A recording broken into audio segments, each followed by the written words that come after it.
Muy bien, ya estamos preparados para comenzar y lo vamos a hacer poniendo este tiempo en las manos del Señor, dirigiéndonos a nuestro Dios y pidiéndole su gracia y su ayuda en nuestras vidas. Padre Santo, queremos pedirte, Señor, que en estos momentos tu gracia y tu misericordia estén con nosotros una vez más. Pedimos por sabiduría, por dirección, Señor, en todo lo que podamos ver acerca de tu palabra y que ésta produzca vida en cada uno de nosotros, Señor. Pedimos por tu obra y por la obra de tu Espíritu Santo para que sea una obra permanente, Señor, en nuestros corazones que nos acerque a ti y a tu gracia. En el nombre de Jesús te lo pedimos. Amén. Muy bien, pues ya hemos acabado nuestra serie de Judas y hoy lo que vamos a hacer es una predicación algo distinta a lo que suelo realizar, que son predicaciones expositivas. Hoy vamos a hacer una predicación temática, ¿vale? Es decir, vamos a ver un tema importante en las Escrituras y vamos a acercarnos a él desde una mirada amplia a lo largo de todas las Escrituras. Lo vamos a hacer básicamente acercándonos al texto de Génesis, al libro de Génesis, y vamos a ver cómo Génesis nos presenta la justificación por la fe y cuál es el significado de ella en todo el libro de Génesis. Y desde Génesis nos conducirá a la persona del Señor Jesucristo y cómo Él es verdaderamente el cumplimiento de Génesis. Vamos a estar viendo y haciendo referencia a la clave hermenéutica que nos da el Señor Jesucristo. Veremos también los textos en cuanto a cómo comprender el Antiguo Testamento. Y es que el Antiguo Testamento se comprende plenamente y completamente desde la persona de Jesús, viendo lo que cada libro de la Escritura nos dice acerca de Jesús, cómo anuncian su muerte, anuncian su obra, anuncian su resurrección y de qué manera apuntan los textos y los libros de la Escritura al Señor Jesucristo. Así que en esta mañana vamos a estar viendo Génesis. ¿Y cuál es el tema principal de Génesis? ¿Cuál es, si os hago esta pregunta, qué creéis vosotros que es el tema de Génesis? El tema principal. ¿De qué nos habla Génesis? Habla de muchas cosas muy importantes, fundamentales para la fe cristiana. Pero si tenemos que resumir en una frase, Génesis... Creación, muy bien. No sería el tema principal, pero es un tema fundamental de Génesis. ¿Alguna otra? La caída, tema capital también, pero tampoco diría que es en sí la caída. El principio, la ley, oigo por ahí. Bien, todos son temas fundamentales, son todos temas básicos e importantes. Bien, nos vamos acercando más. Un pacto entre Dios y el hombre. ¿Vale? Por ahí ya estamos más cerca. Pensamos, este pacto entre Dios y el hombre, seguramente estamos pensando en Abraham, ¿verdad? Y es que el personaje de Abraham es central en el tema de Génesis, ¿no? ¿Qué es cuando pensamos en Abraham? ¿Qué son las palabras, ¿no?, que nos resuenan en la mente cuando pensamos en él, en Génesis? La fe, exactamente, ¿verdad? Pues este es el tema central de Génesis, la justificación por la fe. Y el tema de Génesis es ¿qué es la fe? ¿Qué significa? ¿Y cómo puede el hombre reencontrarse con Dios? ¿Cómo puede el hombre volver al plan de Dios? O mejor dicho, o en otras palabras, ¿cuál es el método de Dios para que el ser humano pueda otra vez estar con Él? Y todos estos temas que habéis mencionado, la creación, la caída, la ley, el pacto, son temas que amplían y explican este tema principal.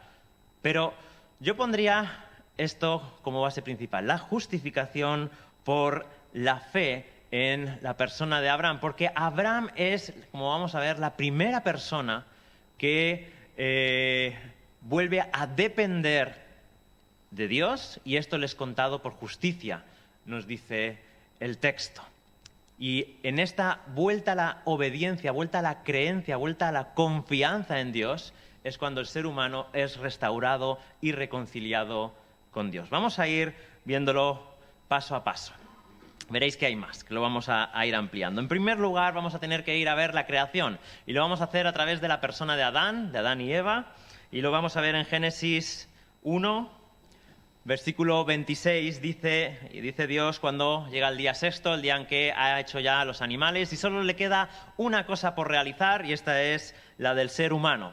Dice Génesis 1:26, y dijo Dios, hagamos al hombre a nuestra imagen, conforme a nuestra semejanza, y ejerza dominio sobre los peces del mar, sobre las aves del cielo, sobre los ganados, sobre la tierra, y sobre todo reptil que se arrastra sobre la tierra. Creó pues Dios al hombre a imagen suya, a imagen de Dios lo creó, varón y hembra lo creó. Y los bendijo Dios y les dijo, sed fecundos y multiplicaos, y llenad la tierra y sojuzgadla, ejercer dominio sobre las peces del mar, sobre las aves del cielo y sobre todo ser viviente que se mueve sobre la tierra. Tenemos en este primer relato de la creación la historia de cómo Dios crea todas las cosas, pero como remate final a toda su obra crea al ser humano, al hombre y a la mujer, y pone el broche de oro a todo el propósito de la creación. Y es muy importante notar que en el capítulo 1 hay un cambio en el criterio, en la evaluación de lo que Dios dice acerca de su obra. Hasta ese día sexto la creación es buena, pero es en el momento en que crea al hombre y a la mujer y los bendice, que en ese momento la creación ya ha llegado al propósito de Dios y dice la creación es muy buena. Así que hay este salto cualitativo cuando ya toda la obra de Dios ha sido creada y el ser humano como pináculo, como la cúspide de esa creación. El propósito de la creación y de todo lo que hace Dios es glorificarle a Él mismo.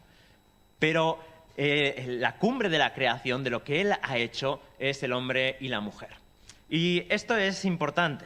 Ya tenemos algo aquí en lo que pensar y en lo que echar nuestras raíces de nuestra fe cristiana. Y es que el mundo es muy bueno solo cuando el ser humano lo está habitando y gobernando. Ahora hay un mensaje en el día de hoy que nos dice que el mundo es bueno, pero que el problema del mundo es simplemente el hombre. Y si el hombre no estuviese, pues el mundo sería un lugar idílico, perfecto y maravilloso, todo estaría bien, la naturaleza tendría su propia simbiosis y su propia sinergia y todo sería fantástico, pero ha sido tristemente la mano del hombre la que lo ha echado todo a perder. Bien, esto es cierto parcialmente, porque es mentira que si el ser humano no estuviese, la creación estaría bien. Porque Dios no ha creado la creación para que no esté el ser humano, sino que la ha creado para que sea el ser humano representante de Dios en la tierra y sojuzgue la tierra y domine la tierra en nombre de Dios, con la autoridad de Dios, con la bendición de Dios y con el poder creativo de Dios mismo. Así que toda la creación sin el ser humano no sería, ni mucho menos alcanzaría el potencial que Dios quiere. Ahora, es evidente que hay un problema en que el ser humano, como conocemos todos, está desalineado de Dios y por lo tanto sí que está haciendo daño al propósito original de Dios para toda la creación. Pero hemos de añadir algo más al respecto y es notar que dice Dios acerca de su creación y acerca del hombre y la mujer que es muy bueno. Y toda la creación es muy buena cuando están los dos, el hombre y la mujer. Y de nuevo hay un mensaje en nuestros días que nos quiere hacer o quiere cuajar la idea de que simplemente el hombre es malo y es una subcategoría de la mujer. Que la mujer está por encima, que todo lo que el hombre ha hecho está mal y que, por lo tanto, lo que tiene que hacer el hombre es estar limitado o estar por debajo en este sentido. Y esto es absolutamente anticristiano y antibíblico. Y es importante que conozcamos esto porque hay una ideología que está dando fuerte en nuestro tiempo, que se enseña a nuestros hijos, que dice que casi por propia naturaleza el hombre es malo. Cualquier ideología, enseñanza o práctica que denigre al hombre o a la mujer va en contra de las Escrituras, en base a la dignidad y al valor y a la calificación moral que Dios hace de toda su creación como muy bueno, incluyendo el hombre y la mujer. Así que todo trato vejatorio, denigrante, o cualquier intento de que cualquiera de los dos sea más importante o sea mejor, tenga más valor que el otro, es algo que es netamente anticristiano y así lo hemos de saber y así también lo hemos de denunciar. Hay que tener mucho cuidado con los mensajes que aparentan que son sabios, pero en verdad son destructivos y van en contra de la palabra de Dios.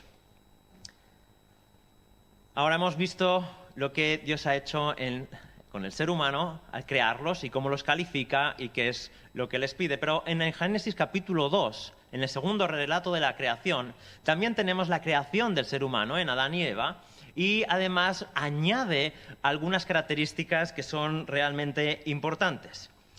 Y es que esta labor que iban a hacer para Dios como sus representantes, como su imagen y semejanza, la tenían que hacer dependientes en todo de su Dios y su Creador.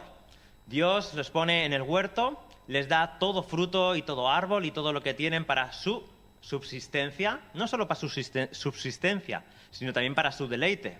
Porque, si os acordáis, en Génesis capítulo 2, el primer árbol que es mencionado, la primera característica es que son árboles agradables para ver. Y después dice que son para comer también.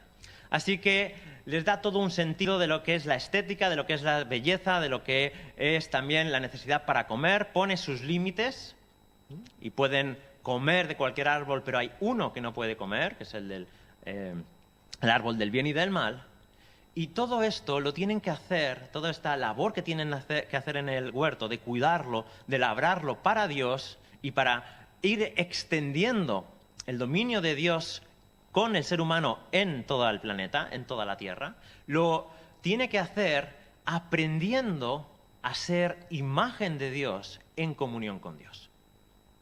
Y esto es lo que encontramos justo después de pecar, que nos dice el texto que la voz de Dios caminaba entre ellos. Dios caminaba entre el huerto para tener relación y comunión con ellos. Ellos habían pecado y se esconden.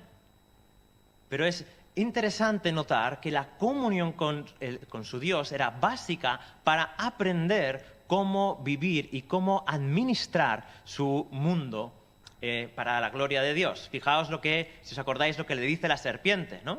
Hay una sabiduría escondida fuera de Dios que Dios os quiere quitar, ¿no? Si coméis del árbol, seréis como Dios. Así que Dios no quiere que sepáis vivir, que seáis independientes. Y ellos rechazan la comunión con Dios, la sabiduría de Dios, el crecer con Dios por una supuesta independencia que les iba a traer la libertad. Así que en Génesis 3 encontramos que todo este buen propósito de Dios, de poner en su creación a la imagen suya, para, en nombre de Él, gobernarlo, en comunión con Él, aprender de Él, a saber cómo es Dios, cómo debe administrar este mundo, cómo debe hacer las cosas, a tener comunión en relación con Dios, queda rota en el primer momento que el hombre quiere su propia independencia. Deja de creer en la palabra de Dios y cree en la palabra de la serpiente, y la serpiente llega a ser su señor. Así que cuando sucede esto, trae unas consecuencias absolutamente terribles para el ser humano. El hombre se rompe consigo mismo. Dicen que estaban desnudos, pero en ese momento había un problema con estar desnudos, así que tienen un problema con su propio cuerpo, con ellos mismos, y necesitan cubrirse porque están desnudos. Hasta ese momento no se habían dado cuenta, se cubren con hojas que hacen allí, y luego Dios los viste de una manera más adecuada con piel de animal. Así que están rotos consigo mismos, porque se dan cuenta de que están desnudos. Las relaciones con sus semejantes quedan rotas. Esto se enseña claramente en las acusaciones de Adán y Eva. Desconfían el uno del otro. Y también la relación con toda la creación de Dios queda rota. Y esa buena tierra que les era dada para comer, pues ya les va a producir espinos y abrojos, va a ser una tierra hostil que va a costar mucho dominar para traer fruto. Pero sobre todo lo que queda roto en Génesis 3 es la relación con Dios. La relación con Dios se ha quebrado y por lo tanto el ser humano muere. A partir de ese momento entra la muerte y la muerte persigue al hombre y el hombre es incapaz de escapar de la muerte porque la muerte le persigue. Dios se ha convertido para nosotros en solo un capítulo, en un desconocido, en un enemigo y en alguien en que cuesta mucho confiar. Y todos nosotros vivimos en Génesis 3. Génesis 1 y Génesis 2 es para nosotros algo desconocido. Desde que nacemos nosotros sabemos lo que es Génesis 3. Sabemos lo que es desconfiar de Dios. Sabemos lo que es pensar mal de Dios. Sabemos lo que es sentirnos mal con nosotros mismos. Sentirnos frustrados, sentirnos humillados muchas veces. Desear ser algo más de lo que somos. Sabemos lo que es tener relaciones rotas. Ser egoístas, envidiosos, celosos. Y también sabemos lo que es que el mundo y todo lo que hay a nuestro alrededor no tenga una relación amable con nosotros. Así que nosotros vivimos en Génesis 3. Y Génesis 3 presenta un problema irresoluble. El hombre está fuera del Edén, Génesis 4. El hombre no puede volver al lugar donde anda Dios, que es el huerto. Hay 2 espadas que lo impiden, porque Él no es santo. Y si Génesis 4 acabase aquí, pues sería una verdadera desgracia el haber leído estos textos. Pero para Dios no hay nada imposible, y Dios decide restaurar al ser humano, aunque éste no puede. Y esto es lo que encontramos ahora en Génesis 12, en la persona de Abraham. Dios llama a un hombre que se va a convertir en el paradigma de la fe de todo ser humano. A este Dios lo llama a salir de su tierra y de su parentela. Le promete que va a ser una gran nación, que va a tener una gran descendencia y que va a ser bendición para todo el mundo, para toda la tierra.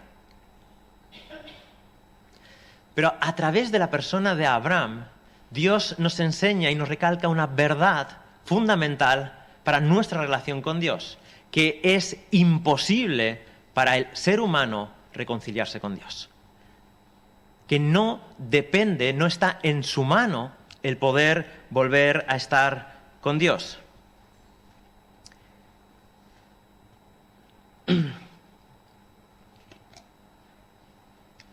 Y esto es porque Abraham, en todo este llamado, no puede aportar descendencia.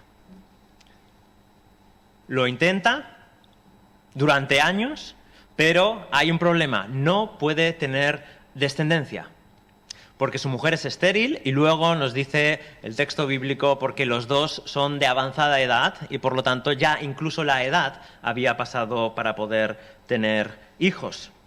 Así que cuando Abraham se encuentra con Dios en Génesis 15 está absolutamente desesperado, no puede tener hijos.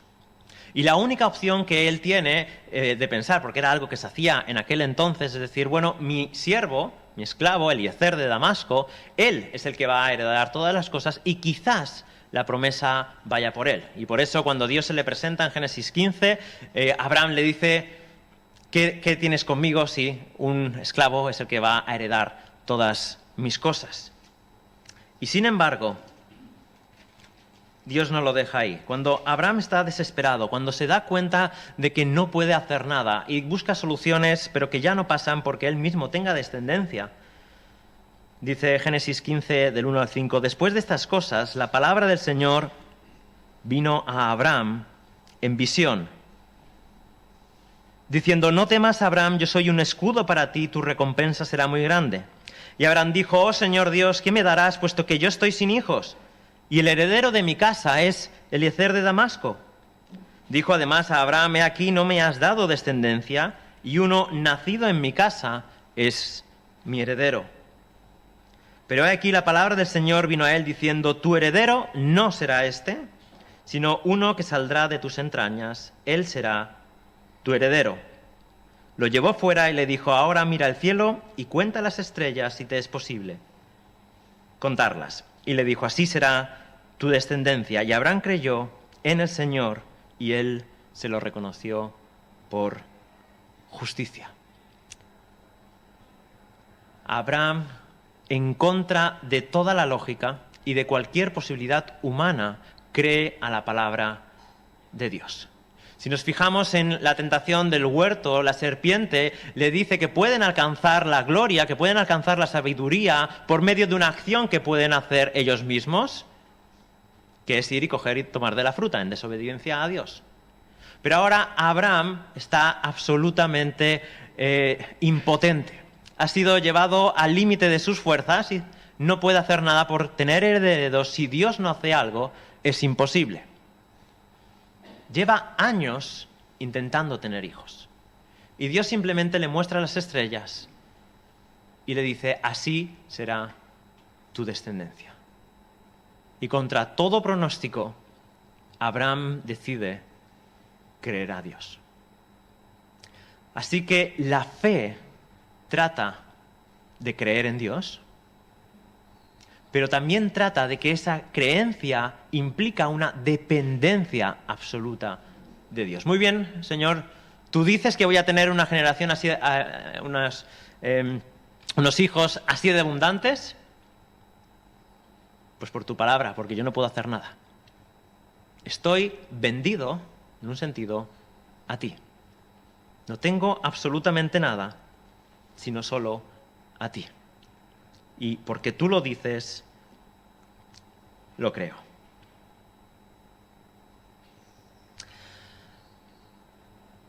Depender en Dios, creer a Dios, es conectarse de nuevo con la vida.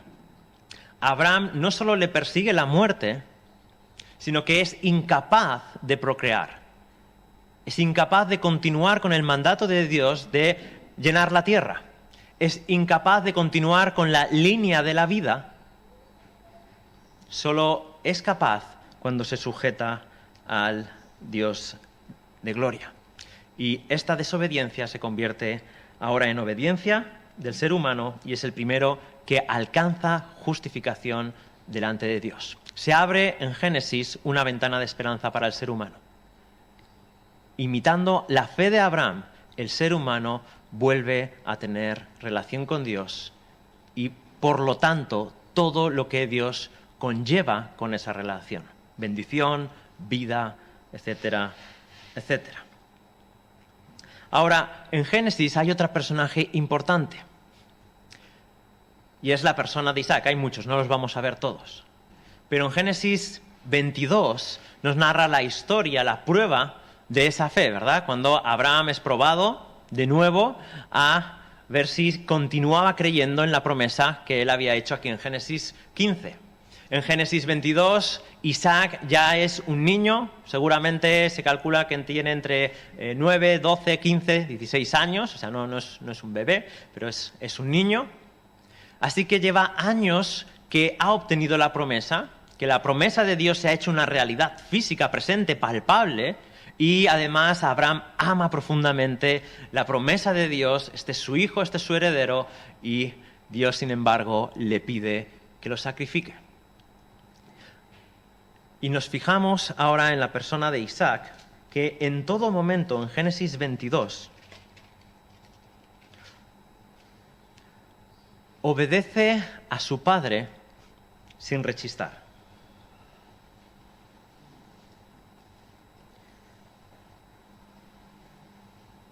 Dice el versículo 22:7, y habló Isaac a su padre Abraham, y le dijo, Padre mío, y él respondió, heme aquí, hijo mío. Y dijo Isaac, aquí están el fuego y la leña, pero ¿dónde están el cordero para el holocausto? Una pregunta absolutamente racional. Y Abraham respondió, Dios proveerá para sí el cordero para el holocausto, hijo mío. Y los dos iban juntos. Llegaron al lugar que Dios le había dicho, y Abraham edificó allí el altar, arregló la leña, y fijaos bien, ató a su hijo Isaac. Y lo puso en el altar sobre la leña. ¿En qué momento Isaac se da cuenta de que él es el sacrificio? Y el texto simplemente nos dice que lo ató y que al menos en ninguna medida intentó rebelarse. La obediencia plena y absoluta al Padre nos hablan también de la reconciliación, de cómo se debe reconciliar el ser humano con Dios. Veremos cómo esta figura nos presenta al mismo Señor Jesucristo en obediencia absoluta al Padre. Pero en estos momentos Dios salva a Abraham de matar a su hijo, salva también a Isaac porque lo ama, no es ese su propósito, y Isaac conoce que por medio de la obediencia a Dios, aun en contra de toda esperanza, porque Isaac tampoco tenía esperanza, cuando su padre levanta el cuchillo, Dios sigue siendo su esperanza. Y nos fijaremos que esta es seguramente la experiencia más crucial en la vida de Isaac, de todo lo que acontece en su vida después con él. Que Dios lo libra de la muerte y él ha estado de nuevo en plena obediencia. Pero Génesis no acaba aquí. Y la última historia es la historia de José, que veíamos el pasado jueves también en la reunión de oración. José, de nuevo, vive en absoluta dependencia de Dios y obtiene el dominio único y universal, siendo bendición para todo el mundo conocido como administrador y señor de los egipcios, y reconciliándose también con sus hermanos. ¿Recordáis la historia de José? ¿Verdad? Lo recuerdo brevemente. José había sido repudiado por sus hermanos, sus propios hermanos lo quieren matar y lo libran de la muerte por gracia. Así que es vendido como esclavo.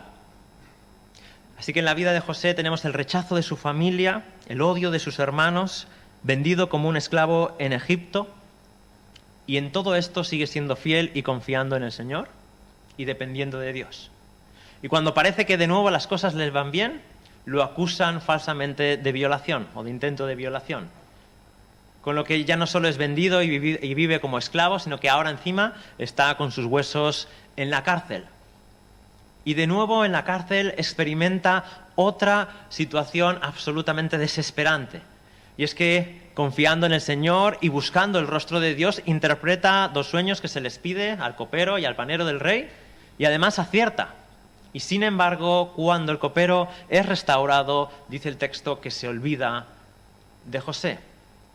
Así que, aún incluso a aquellos que les hace bien, José es olvidado y no es devuelto el bien que él ha hecho.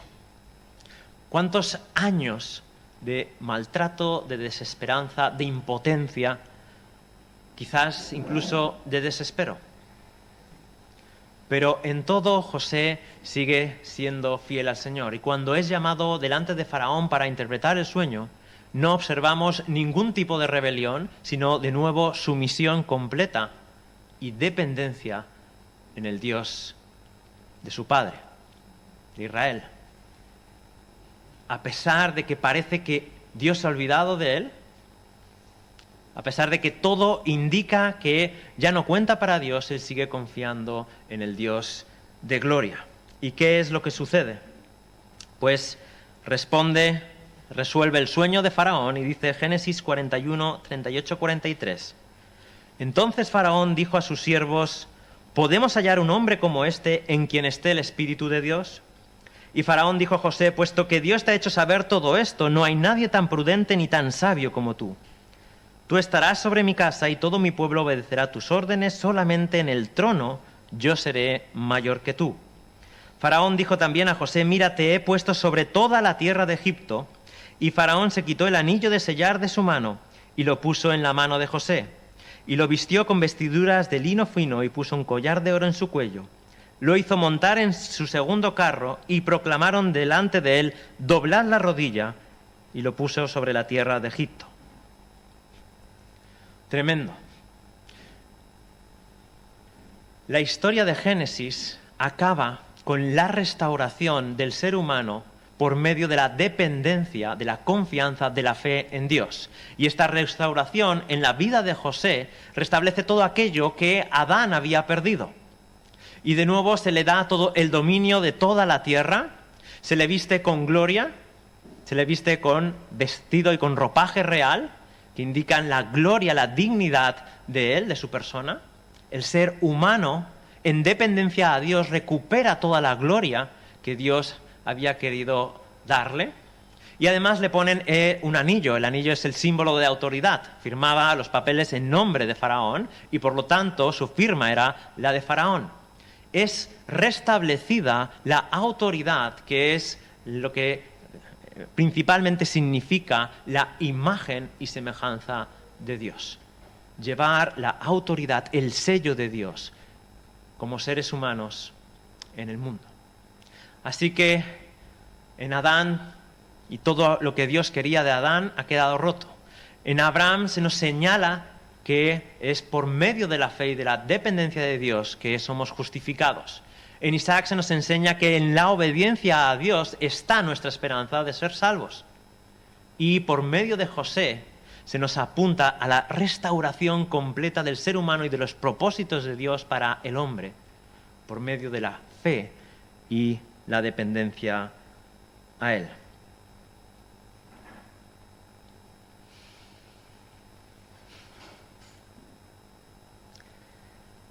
El lugar de bendición y de vida abundante en el ser humano está en la dependencia de Dios. Está en someternos a Dios, creyendo sus palabras y obedeciéndole completamente. Fuera de esa obediencia, fuera de esa sujeción, fuera de esa creencia en Dios, que implica confianza, para el ser humano no hay bendición, solo hay un camino de muerte, de desesperanza y de absoluto fracaso. Y esta es la enseñanza de Génesis principal, que el hombre necesita confiar de nuevo en Dios y que solo va a ser restaurado a la gloria que tenía al principio y a los propósitos de Dios en el momento en que dependa de nuevo de Dios, echando toda su confianza y su fe en las palabras del Dios vivo. Ahora esto tiene unas implicaciones tremendas, ¿no? ¿Cómo vamos a vivir una vida auténtica como creyentes?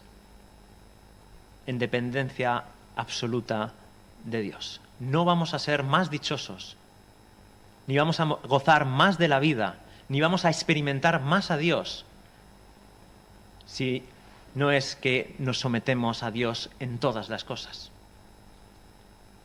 Cuanto más sumisos a su voluntad, cuanto más dependientes de Él, cuanto más creemos sus palabras en esta vida, a pesar de todo lo que parece que es contrario, más gozamos de Dios y de su presencia, más somos restaurados al propósito divino para crearnos. Y este principio es válido para todas las personas en este mundo, para todos los estamentos y para todas las esferas de la vida. Nuestra sociedad, cada vez más alejada y antagónica a la verdad de Dios, a la verdad del Dios cristiano, está embargada por una cultura de la muerte. ¿Os habéis dado cuenta? Cuanto más rechazamos el cristianismo, cuanto más nos tenemos que sacar la vida de Jesús, quién es Jesús, las enseñanzas de la Biblia, más abrazamos la muerte. Y uno de los claros ejemplos es el aborto y la demencia de su práctica en los días de hoy. Una cultura de muerte, que no solo no le importa la muerte, sino que hace negocio con ella y lo justifica de manera buena. Así que, como hemos dicho, en la vida de José la historia da un círculo completo y tenemos la solución o el plan de Dios para restaurar al hombre. Pero Génesis no soluciona todos los problemas del ser humano. Si os acordáis, en Génesis capítulo 8, versículo 21, cuando después del diluvio Dios sale al encuentro de Noé, que hace un sacrificio para él y percibe su aroma agradable, dice: nunca más volveré a maldecir la tierra por causa del hombre, porque la intención del corazón del hombre es mala desde su juventud. Así que un diluvio no soluciona el problema del hombre. Y Génesis, que enseña la confianza y la dependencia de Dios, sigue teniendo dos problemas enormes que resolver. La historia en Génesis no está acabada, como bien sabemos. El problema de la muerte, a pesar de todo, José muere, y todos los que están con él mueren, y todos sus hijos mueren, y la muerte sigue reinando hasta nuestros días. Y además tenemos un problema en el corazón del hombre que no ha sido aún resuelto. Y ahora, como os decía al principio, acabamos con la clave hermenéutica para entender las Escrituras. Y es que tiene que ver con las palabras que el Señor Jesús hablaba resucitado a sus discípulos en el camino a Emaús. Lucas 24, 27 dice: y comenzando por Moisés y continuando con todos los profetas, les explicó lo referente a Él en todas las Escrituras. Lo referente a Él en todas las Escrituras. Hermanos, hemos de encontrar a Cristo en todas las Escrituras, porque este es el propósito principal que Dios ha dejado en todos los libros de la Biblia. Que podamos encontrar a aquel a quien Él ha señalado como el verdadero Adán. Aquel que sí cumple los propósitos de Dios, aquel que sí hace una obediencia completa, en plena confianza, en todo momento, aún incluso cuando sus horas son más difíciles. Y es que nos dice la Escritura que Jesús es el último Adán que da vida. Y es que gracias a la obediencia de Jesús, cuando enfrenta la situación más terrible, la muerte auténtica, que es la separación de Dios, y la enfrenta en el huerto de Getsemaní, pide que por favor, si hay otra opción, pase de él esta copa, pero que no se haga mi voluntad, sino la tuya. Dependencia absoluta del verdadero Adán. Y es en Jesús, el verdadero Adán, en quien encontramos plena restauración a los propósitos de Dios. En Jesús hallamos también a aquel que apuntaba a Abraham. Él, dice el autor a los Hebreos, es el autor y consumador de la fe. Puestos los ojos en Jesús, el autor y consumador de la fe, quien por el gozo puesto delante de él soportó la cruz, menospreciando la vergüenza, y se ha sentado a la diestra del trono de Dios. Jesús es el autor de la fe, pero dice es el consumador, porque Él es el que ha vivido, ha completado una vida absoluta de fe y de confianza en Dios Padre. Por eso, en Él, en la vida de fe que Él tenía, podemos nosotros vivir ahora en fe en Dios. Porque Él ya ha cumplido una vida de fe auténtica, que era la que se requería al ser humano. Además, Él, como Isaac, es el hijo obediente al Padre y el sacrificio perfecto. Dice también el autor de los Hebreos, capítulo 10, versículos 12 a 14, pero Él, habiendo ofrecido un solo sacrificio por los pecados para siempre, se sentó a la diestra de Dios, esperando de ahí en adelante hasta que sus enemigos sean puestos por estrados de sus pies, porque por una ofrenda Él ha hecho perfecto para siempre a los que son santificados. Un sacrificio perfecto que vale para siempre. Y por último, como José, Jesús es el que ostentará el dominio mundial y recibirá toda la gloria, quedando todo el mundo sujeto a Dios. Lucas 1:33, este es el anuncio que el ángel le dice a María. Dice, y reinará sobre la casa de Jacob para siempre, y su reino no tendrá fin. Y se nos dice en otro pasaje, si os acordáis, que a José se le da toda autoridad y toda gloria, y todo Egipto se tiene que doblar su rodilla ante él. Y dicen las Escrituras que cuando Jesucristo venga, todo el mundo doblará sus rodillas y confesará que Jesús es el Señor. Así que la vida y la gloria de José apuntan a la verdadera y mayor gloria del Señor Jesucristo. Solo dos detalles más de toda esta riqueza del Señor Jesucristo. En primer lugar, el tema de la desnudez. Adán y Eva estaban desnudos y era un problema después de la caída. Hemos visto que José es vestido de nuevo con gloria por Faraón. Ahora en Mateo 27, 27, 31, Jesús es desnudado y burlado. Dice: entonces los soldados del gobernador llevaron a Jesús al pretorio y reunieron alrededor de él a toda la cohorte romana, y desnudándole le pusieron encima un manto escarlata, y tejiendo una corona de espinas se la pusieron sobre su cabeza y una caña en su mano derecha, y arrodillándose delante de él le hacían burla diciendo: salve, rey de los judíos, y escupiéndole tomaban la caña y le golpeaban en la cabeza. Después de haberse burlado de él, le quitaron el manto, le pusieron sus ropas y le llevaron para crucificarlo. El Señor Jesús es desnudado como humillación y vergüenza. Y es un simbolismo enorme del pecado. Jesús está padeciendo el problema del pecado, aunque Él nunca cometió pecado, pero sí sufrió y llevó en Él sus consecuencias. Ahora Jesús resucitado va vestido con ropas gloriosas. Y dice Apocalipsis 19, 13, 16, algo absolutamente tremendo. Apocalipsis 19, 13 dice: y está vestido de un manto empapado en sangre, y su nombre es el Verbo de Dios. Y los ejércitos que están en los cielos, vestidos de lino fino, blanco y limpio, le seguían sobre los caballos blancos. De su boca sale una espada afilada para herir con ella las naciones, y las regirá con vara de hierro.